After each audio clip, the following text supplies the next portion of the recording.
Megan McCarthy, editor of Modern Marketing, and I'm interviewing Ahmed Tilly, creative consultant and judge of multiple industry awards who boasts 25 years of experience in advertising agencies. Welcome, Ahmed. So can you please briefly describe why you chose this industry, your main career positions and career highlights? I chose this career in this industry because I sucked at everything else, to be quite honest. I thought I was going to be an architect, and I quickly realized that you need to be very smart to do that, and you need to be good in math, science, which I'm not.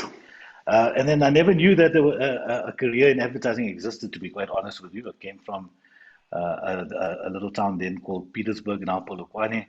The schools that we went to, we just always had the same sort of conventional careers, and I discovered that you could get paid for writing, and I loved writing. So that's how I got into advertising, and I never looked back since. Your second part of your question, in terms of my career highlights, I started out at an agency called Lindsay Smithers as a copywriter, as a junior copywriter, and moved from agency to agency, including publicists and TBWA. I think one of the key highlights of my career was joining an agency called the Jupiter Drawing Room, Cape Town, specifically where I met some of the smartest people I know. I learned a lot about advertising, did some great work there, learned about culture and how important culture is in creativity. And then another significant, so I was there for about 5 years. And then from there, out of that office, we started an agency in Johannesburg called Black River FC. So I was one of the co-founders of that agency and started it out in Johannesburg. And I think that was probably the most important or critical sort of step in my life, because it started up from the ground up. And I spent 12 or 13 years from a completely unknown brand or entity into one of the most well-known ad agencies in the country for the period that I was there. It still is very well known. And then my journey in learning into advertising, creativity, culture, business, all of that, essentially happened at Black River FC, where I was exposed to some amazing people and amazing clients, and did most of my learning there at Black River FC. I left there and moved to FCB Johannesburg as Chief Creative Officer of FCB Joburg and Hello Computer. Spent 4 years there, and that brings us to last year, just before lockdown, when I resigned and started going independent or consulting for other agencies and clients in my individual capacity. That brings us to today. Okay, great. And then what have you enjoyed most about working in the advertising industry? It sounds, I've heard so many people give the same answer, and it's probably because it's true. Most cliches are. But the people, I think it's not just about the smartest people that I know are in advertising, but also the most interesting people, the most curious people. So one of the most joyful things about being in advertising is the people you surround yourself with on a day-to-day basis, and that includes the people in an ad agency, the marketers and clients, and the CEOs of different businesses. You have access to them, and then obviously,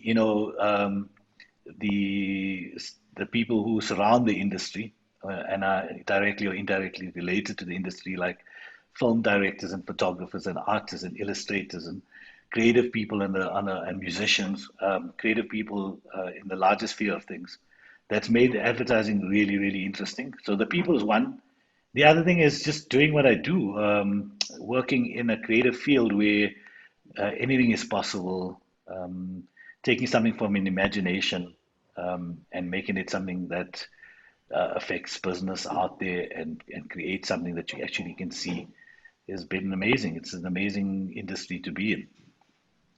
Okay. So what important industry-related changes have you noticed? I think the industry is constantly fluctuating and changing, evolving. But I think we've seen the greatest sort of change over the last 5 or 10 years. I suppose, like any industry, the advent of the internet and then social media has fundamentally shifted and changed the world of advertising in particular, both in good ways and bad ways, or easy ways and difficult ways, if you want to call it that. So I think the world's gone faster. so has business. Budgets have become tighter around the world in terms of money. Money is tighter, and so that has an impact on us. But from a technical point of view and a digital point of view, the world's opened up and the possibilities are endless, like in any industry, but more so in the creative industries. So that's been a fundamental shift in the industry changing, and has affected everybody in the business of creativity. And I think it goes beyond advertising into creative businesses. If you look at musicians and how they now market themselves and how they sell music and how they make the music, as an example, if you the same's happened to advertising. Is Everything has fundamentally changed, not just in the speed at which we work, what we create, how we create it, how fast it goes out there, is actually very, very scary and equally exciting. Okay, great. And then just the key to being successful in this industry. I don't know yet. I'll tell you when I am successful. I mean that. I've attained what is deemed successful, but I don't think it's an end point at all. And I've been very lucky. So the key for the success stories that I've enjoyed in my life has always been the people I've surrounded myself with, number one. Um, I often say I'm unfortunately the guy that's piggybacked on some amazing people and just garnered a lot of the credit from their brilliance. I understand the role and importance of really smart people in my area of work, and how they make me better at what I do. So yeah, the people is critical. People is all important. The types of people, the skills that they have, the personalities that they bring to the table, the curiosity, the information, the knowledge, all housed and nurtured by people who then share that with me and with the clients that we work with. So, I mean, I think that would be the key to anyone's success is not ever believing that you can go thing alone, because you can't. It's impossible. I could start rattling off names from the first day that I started work. In fact, before I started work, from the time I was at college all the way through to my day to day, and in every one of those moments and instances, there are really, really great people that uh, make me look good. So surround yourself with some amazing people. I think that's one. Two, I think in our business specifically, because we're not pure artists, we're actually salespeople, ultimately, whether we're selling brand, whether we're selling product or services, is having like-minded people as your clients. Um, Anything contrary to someone who's like-minded to you is going to make your life really difficult, frustrating, and not going to produce anything good. The points where I've had success in advertising, I found that the clients that I interacted with were like-minded, were understanding what was required, were equally brave as the agency and smart as the people who came up with the idea. So I think to find clients who are like-minded, I guess another people thing is another thing that can help your success. And I think lastly, I think is never being satisfied. I think the minute you're satisfied with what you produce or what you are or what you've done, historically, it's just going to make you complacent, lazy, and not produce anything good. So I think, like, certainly for me, never being satisfied with what I've done, constantly wanting to do better has kind of egged me on to be the best I can for that moment in time. So yeah, I guess it's people, um, and an insatiable desire to continually do better and better, just self-improvement. Okay, and speaking of successful campaigns, what has been one of your favorite campaigns that you've executed and why? Like I said, I've been spoiled at Black River FC and in other agencies. I've been spoiled in the sense that I've had or had been part of many campaigns that have gone on to some degree of success. To single out one would be very difficult. I think a lot of the work that we did for Nando's is up there because it was a high-profile client and very difficult to constantly beat your own benchmarks. I think so. As a brand, I would say Nando's. One of my proudest has been First for Women. I think First for Women at the time that we engaged with them were relatively unknown, were actually quite obscure as a brand, and through advertising. And I just have to say, take credit for not for me, from an advertising point of view, and a great ad campaign, how it can actually change the fortunes of a business. So I'm particularly proud of the success of First for Women. One of my personal favorite campaigns has been the mini flag campaign that we did in 2010 around the World Cup, that eventually, through Mini, got mirror flags on millions of cars around the country that everyone sort of interacted with. I'm very proud of that. I'm very proud of that campaign. And most recently, having worked in South African tourism for no other reason than the patriotic duty a few years ago, having engaged with South African tourism, there was a slogan that we came up with, which is "It's your country, enjoy it," which I think goes way beyond tourism into the hearts and minds and the collective psyche of South Africans owning their own country. For me, was a personal triumph. So yeah, I guess I've singled out three or four of the ones that are most meaningful to me. Great. Then what are the major marketing, branding, and advertising trends, especially for 2021?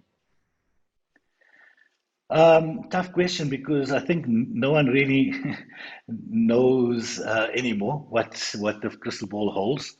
I think analysts have often predicted things, and as we know, analysts don't have crystal balls either. They've been often wrong. I'm not going to fall into the same trap. I think if anything, I think that the world's exhausted, the people are exhausted, emotionally drained.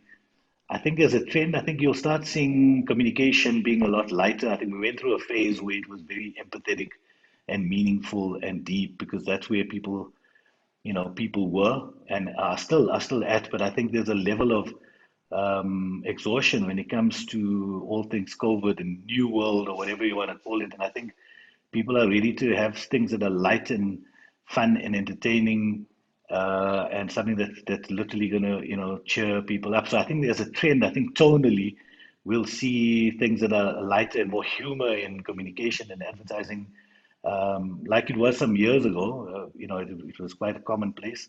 Things got into very purpose-led things, which I think will always continue, but won't be dominated just by doing good, because that's quite an emotional space. I think it's not really, it's not relevant. I think people, yeah, need a little lightness in their life. So I think that's going to be a big trend. As far as media trends go, it's very difficult to predict media trends. I think, like we've all been talking about digital. I don't think that's a trend anymore. I think it's just a way of life. So that's not a trend for me at all. So yeah, I think the fundamental shift, if I had to make an educated guess, is tonally we'll see work being a lot lighter and not taking itself too seriously. I think we all ready for that as the human race, to be quite honest. Yeah, definitely agree. And then lastly, any hobbies or interests, any interesting thing you can tell us about yourself in your personal life? Yeah, I mean, I love soccer. I love football. Always have been playing ever since I could kick a ball or kick anything at all. I'm close to I'm 48 years old, and I still play soccer once a week. I love it, and I love it because it's the one time in my week that I manage to switch off. It's the only thing that I can do that actually literally gets me to switch my mind off and focus only on that leather ball. So I love that. The other thing that I used to enjoy, I haven't done it in many years, is fishing.